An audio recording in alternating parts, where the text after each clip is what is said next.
आज हमारा next topic है सम स्पेशल एंट्रीज़ हैं, जनरली कर रहे हैं हम। Bad debts recovered. कल आपको बैड डेट्स के बारे में बताया था। बैड डेट्स क्या होती हैं? डेटर्स जो होते हैं जिन्हें हम माल उधार बेचते हैं वो हमारे क्या होते हैं? डेटर्स। उनमें से कुछ एक जो डेटर्स होते हैं हमें हमारा पैसा वापस नहीं देते, जिन्होंने माल उधार बेचा है उनका पैसा वापस नहीं देते, तो वो क्या हो जाते हैं? बैड डेट्स हो जाते हैं। उन्हें बोलते हैं बैड डेट्स।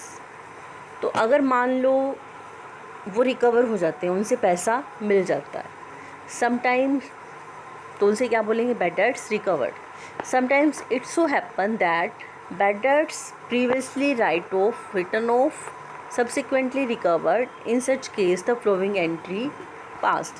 कहते कई बार क्या होता है कि बैड डेट्स प्रीवियसली हमने राइट ऑफ कर दिए, हमने क्या मान लिए कि हमें अब ये मिलेंगे नहीं, बैड हो गई, लेकिन वो रिकवर हो जाते हैं, हमें मिल जाते हैं, तो हम क्या एंट्री करेंगे? हमने तो हम क्या कर दिया, वो बैड डेट्स मानते हुए एंट्री कर दी थी। हमने क्या एंट्री करी थी वहाँ पर जब वो बैड हुए थे?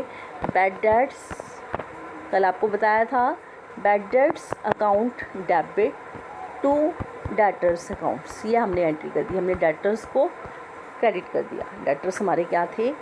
डेबिट थे, हमें क्या कर दिया? उसे क्रेडिट कर दिया।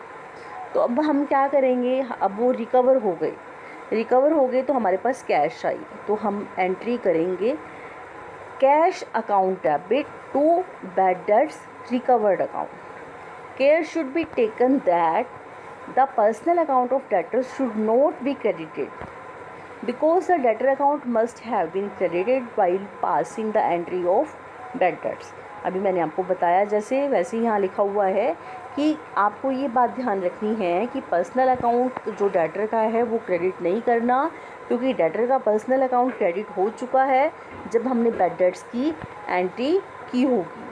तो आप क्या ध्यान रखेंगे? जब बैड डेट्स रिकवर होंगे तो आपको सिर्फ यही एंट्री करनी है। क्या एंट्री करनी है? कैश अकाउंट डेबिट, आपके पास कैश आई, to bad debts recovered account. Next second point है हमारा आउटस्टैंडिंग एक्सपेंसेस। पहले आपको पता होना चाहिए आउटस्टैंडिंग एक्सपेंसेस क्या होते हैं। देखो बच्चों, those expenses which are due but not paid. कुछ एक एक्सपेंसेस ऐसे होते हैं जो ड्यू हो चुके हैं लेकिन पे नहीं हुए। अब ड्यू हो चुके हैं, पे नहीं हुए, आपको ये भी पता होना चाहिए। देखो हमारा जो अकाउंटिंग पीरियड होता है, आपको पता है वो कब से स्टार्ट होता है? 1 अप्रैल टू 31 मार्च। अकाउंटिंग पीरियड हमारा यहाँ से 1 अप्रैल से 31 मार्च तक होता है। अब मान लो कि आपने कोई मकान है या कोई बिल्डिंग है, आपने किराए पर ली। आपने उसका किराया क्या किया? 1 अप्रैल से लेकर 31 दिसंबर तक का दिया, और आप 31 मार्च को अपने क्या कर रहे हैं? अकाउंट्स बना रहे हैं। आपने 1 जनवरी से 31 मार्च तक का उसका किराया नहीं दिया, आप अपनी बुक्स क्लोज़ कर रहे हैं, तो वो 1 जनवरी से लेकर 31 मार्च तक वो किराया क्या है? आपका आउटस्टैंडिंग है, मीन्स वो ड्यू हो चुका है। ड्यू होना मतलब देना है आपने और अभी दिया नहीं है, तो वही मीन्स आपने क्या डेफिनेशन इसकी याद करनी है? Outstanding expenses are those expenses which are due but not paid. ऐसे एक्सपेंसेस जो ड्यू हो चुके हैं लेकिन अभी अकाउंटिंग पीरियड में अभी तक दे नहीं हुए हैं, अभी आपने पे नहीं किए हैं। Those expenses are called outstanding expenses. ये लाइबिलिटी है, आपने अभी पे करनी है। It is quite common for a business enterprises to be a left with some expenses which are yet to be paid at the end of accounting year due on one reasons or the other। मतलब किसी कारण से आपने पे नहीं किए, तो ऐसे एक्सपेंसेस क्या कहलाते हैं? आउटस्टैंडिंग एक्सपेंसेस कहलाते हैं। Which should have been paid during the current year but which have not been paid, लेकिन अभी आपने पे नहीं किए। जैसे इसने एक एग्जांपल दिया है, if an employee is paid, अगर एक एम्प्लॉय को सैलरी पे की जाती है 1000 रुपये पर मंथ। अगर ड्यूरिंग द ईयर उसे सिर्फ 11 महीने की सैलरी पे की गई है 11,000 और उसको पे करनी है 1000 पर मंथ, तो उसको 12,000 देनी थी, लेकिन आपने क्या दी है, अभी 11,000 दी हैं, तो आपको देनी पड़ेगी। तो आपको क्या करना है, लाइबिलिटी है ये, लाइबिलिटी का बैलेंस क्रेडिट होता है तो salary account debit to outstanding salary account. Outstanding salary ये भी पर्सनल, हमारा पर्सनल अकाउंट में आता है क्योंकि रिप्रेजेंट करता है। देखो अगर कोई भी एक्सपेंसेस है उसके आगे ये सफिक्स लग जाता है। सफिक्स क्या होते हैं, प्रीफिक्स और सफिक्स क्या होते हैं, तो इसके बारे में आगे बताऊंगी मैं आपको। तो अभी आप सिर्फ यही जानो कि आउटस्टैंडिंग अकाउंट जो सैलरी अकाउंट है एक लाइबिलिटी है और ये क्रेडिट होगी। ये रिप्रेजेंटेटिव पर्सनल अकाउंट है क्योंकि ये उनको रिप्रेजेंट कर रहा है, उन एम्प्लॉयज़ को रिप्रेजेंट कर रहा है जिनको सैलरी पे करनी है। नेक्स्ट है हमारा प्रीपेड एक्सपेंसेस। प्रीपेड क्या होता है, प्रीपेड पूर्वदत्त व्यय, those expenses which are paid in advance but not due, जो हमने क्या कर दिए, एडवांस में पे कर दिए और अभी ड्यू नहीं हुए। जैसे अभी मैंने आपको बताया था हमारे अकाउंटिंग पीरियड हमने क्या कर दिया, उन्हें एडवांस में दे दिया। There are certain expenses which are related to next year but have been paid during the current year, लेकिन करंट ईयर हमने एडवांस में दे दिया, तो ये प्रीपेड एक्सपेंसेस होंगे, नेक्स्ट ईयर से रिलेटेड है। जैसे इंश्योरेंस प्रीमियम है 1200 रुपये का, हमने 1 जुलाई 2016 को 1 साल का दे दिया, तो क्या कर देंगे, अब 1 जुलाई 2016 को हमने दिया, मान लो 1 जुलाई 2016 को 1 साल का दिया, मीन्स अब तक का दिया 1 जुलाई 2016 से कब तक का दिया, 30 जून 2017। तो हमारे जो अकाउंट्स क्लोज़ होते हैं वो कब होंगे, 31 मार्च 2017। तो 31 मार्च 2017 से 20 अप्रैल, मई और जून 3 महीने का क्या हुआ, प्रीपेड हुआ, 3 मंथ्स का प्रीपेड हुआ। तो प्रीपेड हुआ मीन्स हमने क्या कर दिया, एडवांस में दे दिया, तो हमारी तब तक एसेट्स है जब तक वो ड्यू नहीं होता, तो हम क्या करेंगे, इसे इंश्योरेंस प्रीमियम अकाउंट डेबिट, तो एंट्री क्या होगी, to cash account. When the books will be closed 31 March को, तो इंश्योरेंस प्रीमियम जो है वो क्या है, प्रीपेड माना जाएगा, तो एंट्री क्या हो, देखो हम जब पे करेंगे तो एंट्री क्या करेंगे, insurance premium account debit to cash, हमारे से कैश गई। लेकिन जब हम 31, अब दोबारा से एक बार समझ लो कि जब हम 31 मार्च को, जब हमने पहले पे किया, कब पे किया हमने, ये इंश्योरेंस प्रीमियम के पे कर रहे हैं 1 जुलाई 2016 को, तो 1 जुलाई 2016 को हम क्या एंट्री करेंगे, insurance premium account debit to cash account.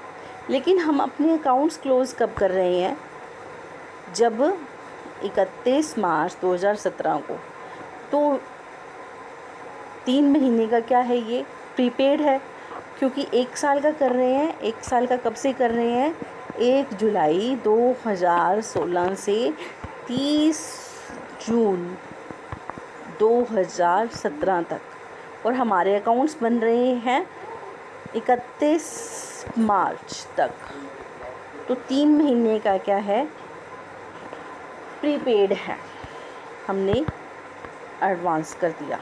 तो हम क्या एंट्री करेंगे, 300 रुपये एडवांस पे कर दिया, तो prepaid insurance account debit to insurance premium account. जो प्रीपेड इंश्योरेंस अकाउंट है वो एक तरह की एसेट्स है, इसे हमने डेबिट किया, ये भी हमारे पर्सनल रिप्रेजेंटेटिव अकाउंट है क्योंकि उनको रिप्रेजेंट करता है जिन्हें हमने एडवांस में पेमेंट की है। नेक्स्ट है हमारा डेप्रीसिएशन। डेप्रीसिएशन क्या है बच्चों, ये आपका पूरा चैप्टर भी है और इम्पोर्टेंट चैप्टर है, आगे आएगा आपका सेकंड पार्ट में आएगा बुक में। तो डेप्रीसिएशन क्या है, देखो एक जैसे हम किसी कोई हमारे पास फिक्स एसेट्स है, स्थायी संपत्ति है, हम उसको कंटिन्यू यूज़ करते हैं या परमानेंट हमारे पास एसेट्स है, उसकी जो उस एसेट्स की वैल्यू क्या होती जाती है, धीरे धीरे वीर एंड टीयर टाइम बीतने के साथ साथ टूट फूट होती रहती है, उसमें उसकी वैल्यू क्या होती रहती है, कम होती रहती है। तो it is a business expects throw a note paid in cash, हम इसे कैश में पे नहीं करते। तो क्या किया जाता है, डेप्रिसिएशन जो है एक नॉमिनल अकाउंट में आता है। हरास बोलते हैं, किसी भी एसेट्स की वैल्यू क्या होती जाती है, धीरे धीरे कम होती जाती है। तो एसेट्स के बैलेंस आपको पता है क्या होते हैं, डेबिट होते हैं। अब उसकी वैल्यू कम होती जाएगी तो उसके बैलेंस क्या होते जाएंगे, क्रेडिट हो जाएंगे। तो डेप्रिसिएशन अभी आपको बताया मैंने, नॉमिनल अकाउंट में आता है। डेप्रिसिएशन लगेगा, नुकसान होगा तो उसकी एंट्री क्या होगी, डेबिट होगा, डेप्रिसिएशन अकाउंट डेबिट होगा। एसेट्स की वैल्यू कम होगी, एसेट्स के बैलेंस डेबिट होते हैं, उसकी वैल्यू कम होगी तो उसके बैलेंस क्या हो जाएगा, क्रेडिट हो जाएगा। वो एंट्री होगी depreciation account debit to assets account. Next है इंटरेस्ट ऑन कैपिटल। कहता है कि in order to ascertain the true efficiency of the business is normal practice to charge business with interest on proprietary capital। कहता है true efficiency business की जानने के लिए क्या ज़रूरी है कि बिजनेस इंटरेस्ट दे प्रोप्राइटर की कैपिटल पर। अब आपको एक और बात बता दी जाए कि जो बिजनेस और बिजनेसमैन दोनों अलग अलग हैं। जो बिजनेसमैन ने बिजनेस में कैपिटल लगा रखी है, उसकी कैपिटल पे क्या देता है, इंटरेस्ट देता है।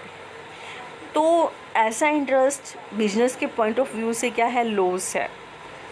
जो बिजनेसमैन की कैपिटल पे इंटरेस्ट देगा तो बिजनेस को क्या है, लॉस है। तो ऐसे इंटरेस्ट को क्या करेगा, वो डेबिट करेगा। तो इंटरेस्ट ऑन कैपिटल को वो क्या कर देगा, डेबिट कर देगा और उसके कैपिटल अकाउंट को क्रेडिट कर देगा। ये भी आपको आगे एंट्री कराते हैं तो उसमें ज़्यादा क्लियर होगा। इंटरेस्ट ऑन ड्राइंग जब लेगा, ड्राइंग का पता ही है, जब पर्सनल यूज़ के लिए बिजनेसमैन निकालता है फर्म से तो ड्राइंग कहलाती है। तो बिजनेस और बिजनेसमैन दोनों की एंटिटी अलग है। जब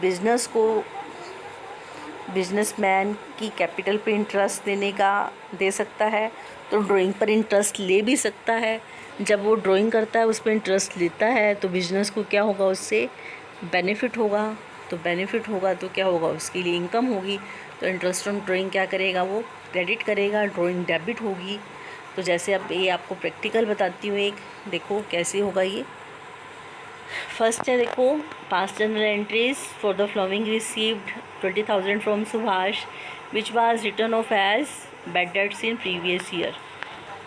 सुभाष से रिसीव किए 20,000 रुपये जो कि प्रीवियस ईयर क्या माने थे, बेड माने थे।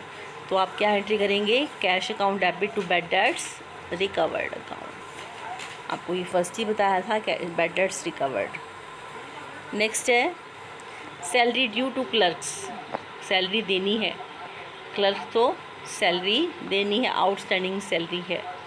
तो सैलरी देनी है, आउटस्टैंडिंग सैलरी है, तो salary account debit to outstanding salaries account आपकी एंट्री की गई है।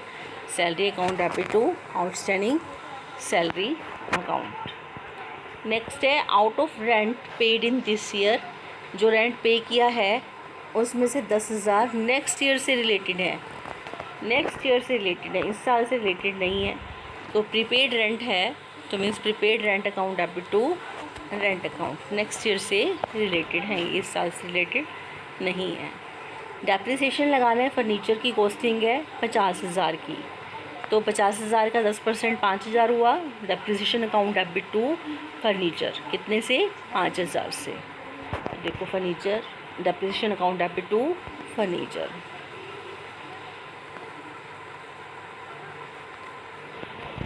नेक्स्ट है आपका 12% प्रोवाइड करना है इंटरेस्ट ऑन कैपिटल, 10 लाख की कैपिटल है। इंटरेस्ट ऑन कैपिटल बिजनेस के लिए क्या है, लॉस है। तो एंट्री क्या होगी, interest on capital account debit to capital account. आगे इंटरेस्ट ऑन ड्राइंग दिया हुआ है आपका, charge interest on drawing ₹8,000 interest on drawing charge करना है, drawing account debit interest on drawing account. Next आपका टॉपिक है expenditure on the installation of machinery and on the erection of building. Expenditure किया on the installation of machinery and on the erection of building. कहता है machinery और building assets हैं किसकी, business की, तो इस पर कोई एक्सपेंडिचर किया जाता है इसको लाने में, इसको इंस्टॉल करने में, इसको स्थापित करने में। जैसे फ्राइट है, भाड़ा है, कोई रास्ते में कोई खर्चा किया गया, कोई इसको स्थापित करने में कोई खर्चा किया गया, कोई मजदूरी दी गई इसको इंस्टॉल करने में, तो ये सारे क्या माने जाते हैं, एक्सपेंडिचर कैपिटल नेचर के, मतलब कि मशीनरी को स्थापित करने तक के खर्चे इसकी कॉस्ट में ही शामिल किए जाते हैं। तो कोई भी एक्सपेंडिचर है, जैसे कोई बिल्डिंग बनाई है तो building such as purchase of कोई मटेरियल ख़रीदा, कोई वेजेस लगाई, तो ये सारे कैपिटल एक्सपेंडिचर माने जाएंगे, उस बिल्डिंग की में ही शामिल किए जाएंगे। रिपेयर कराई कोई किसी एसेट्स की, include on assets which are already paying the books are debited repair account.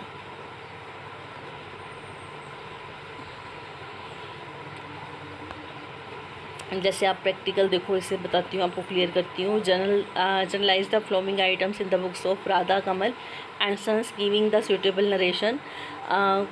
Boat goods from Nilesh for cash ₹50,000 also paid 1,000 for their carriage. Nilesh से 50,000 रुपये का माल गुड्स खरीदी और 1,000 रुपये उसको लाने के खर्च किए। तो परचेज़ की goods, purchase account debit, carries inward, लाने का खर्चा हुआ, टू कैश अकाउंट, ये इसकी एंट्री होगी।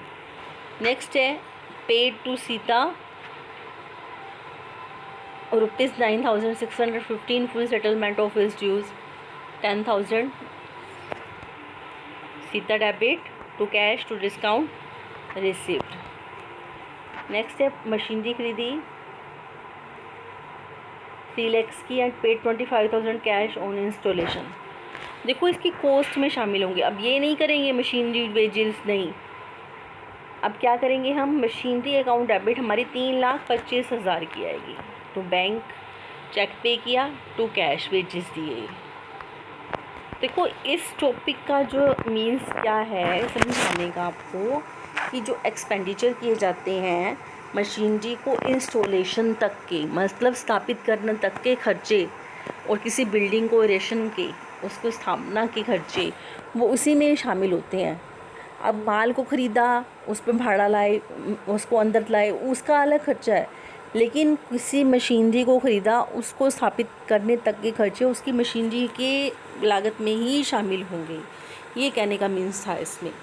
जैसे अब ये माल ख़रीदा तो हमने अलग अलग किया, इसमें भी अलग अलग किया हमने, लेकिन अब इसमें क्या कर रहे हैं हम, 3,25,000 की ही कर रहे हैं,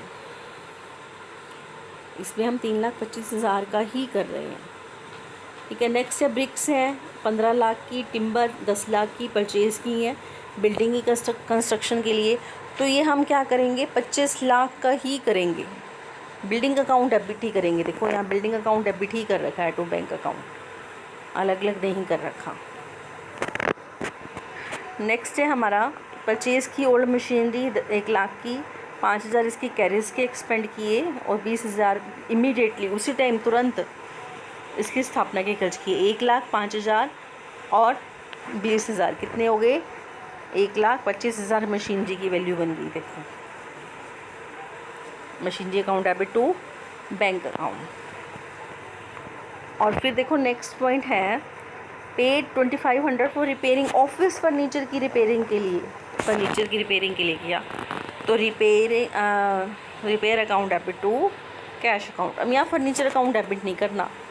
देखो आपको एक बात और बता दूँ कि जिससे एक होता है कैपिटल एक्सपेंडिचर होता है, एक रिवेन्यू एक्सपेंडिचर होता है। कैपिटल एक्सपेंडिचर क्या होता है, जिससे कि उसकी कैपेसिटी इंक्रीज़ होती है, किसकी, एसेट्स की कैपेसिटी इंक्रीज़ होती है, वो क्या कहलाता है? Capital expenditure. अब जैसे मान लो आपके पास एक वॉशिंग मशीन है, वो ख़राब होगी, आपने उसकी रिपेयर कराई, उसकी कैपेसिटी इंक्रीज़ नहीं हुई, उसको उस वर्किंग कंडीशन में लाने के लिए जो आपने खर्चा किया वो आपका कौन सा एक्सपेंडिचर कहलाएगा? वो आपका रिवेन्यू एक्सपेंडिचर कहलाएगा। वो आपने अलग से रिपेयर अकाउंट डेबिट करना है, वो आपका नॉमिनल अकाउंट में आएगा। लेकिन अगर मान लो आपने उसमें एक बॉयलर अटैच करा दिया तो वो आपका उससे उसकी कैपेसिटी इंक्रीज़ हो गई, बढ़ गई, तो वो आपका कैपिटल एक्सपेंडिचर में आएगा। इसी तरह आप नई मशीनरी ला रहे हैं तो वो आपकी कैपेसिटी इंक्रीज़ करेगी, तो वो आपका कैपिटल एक्सपेंडिचर आएगा। और अगर इसी तरह आपने नया फर्नीचर ख़रीदा, या मान लो आपने पुराना फर्नीचर ख़रीदा, तब आप रिपेयर करा रहे हैं तो वो आपका फर्नीचर में इंक्लूड होगा। लेकिन आपके पास पहले पुराना फर्नीचर पड़ा है, वो ख़राब हो रहा है, आप उससे ठीक करा रहे हैं, तो वो आपका रिपेयर में आएगा, ना कि वो आपका फर्नीचर अकाउंट में आएगा। इसलिए आपने यहाँ लास्ट पॉइंट में फर्नीचर जो है क्या करा रहा है? रिपेयर करा रहा है, तो आपका ये क्या आएगा? रिपेयर अकाउंट डेबिट आएगा टू कैश आएगा, ना कि furniture account debit to cash आएगा। ओके।